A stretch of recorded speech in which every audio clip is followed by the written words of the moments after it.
Les consoles 8, 16, 32, 128 bits, et après.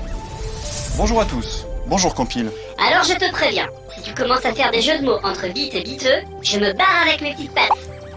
Non, j'avais pas prévu d'en faire du tout. Alors... Non, parce que bon, chaque fois que quelqu'un fait un jeu de mots avec bits, un chaton meurt dans le monde.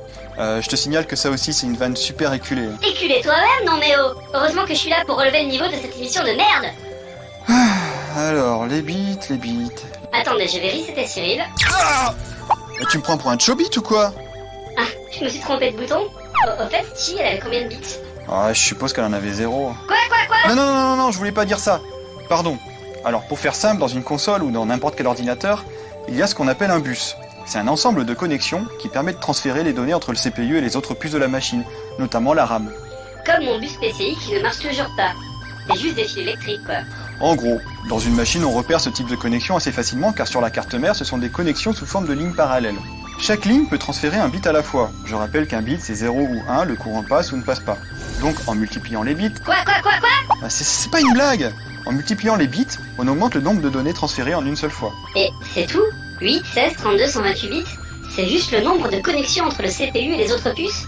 Pas seulement, évidemment. Augmenter la quantité de données, c'est bien, mais ça veut aussi dire que le CPU, ou les autres puces graphiques et sonores, peuvent gérer plus de données d'un seul coup. Donc si on met un bus de 128 bits, ça veut dire qu'on va avoir une puce qui peut gérer 128 bits d'informations d'un seul coup. Là je comprends pas.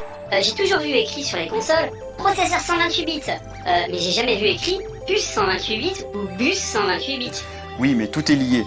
Si tu as un processeur, c'est-à-dire un CPU à 128 bits, ça veut dire qu'en interne il peut travailler sur des informations codées sur 128 bits. Mais souvent ces informations sont partagées avec les autres puces. Par exemple, dans la PlayStation 2, ce qui faisait sa puissance, c'était que le CPU était 128 bits. Par rapport à une console 32 bits, ça fait tout de même 4 fois plus d'informations d'un seul coup. Et je te rappelle que jusqu'à récemment, tous les PC étaient encore 32 bits. Alors dernière question, pourquoi ça s'arrête à 128 bits? On n'a jamais vu arriver de console 256 bits que je sache.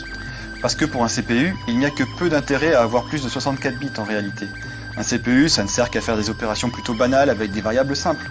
Mais par exemple, dans le domaine du rendu 3D, on préfère traiter le plus d'informations possible. Donc maintenant, c'est surtout la partie graphique qui peut traiter beaucoup de bits. Mais les constructeurs ne communiquent plus dessus parce que des consoles peu puissantes arrivent à niquer tout le monde, comme les consoles de Nintendo. Donc on peut en conclure que ça a changé. Autrefois c'était le CPU qui comptait, maintenant c'est plutôt la partie graphique. Non, ce n'est pas nouveau.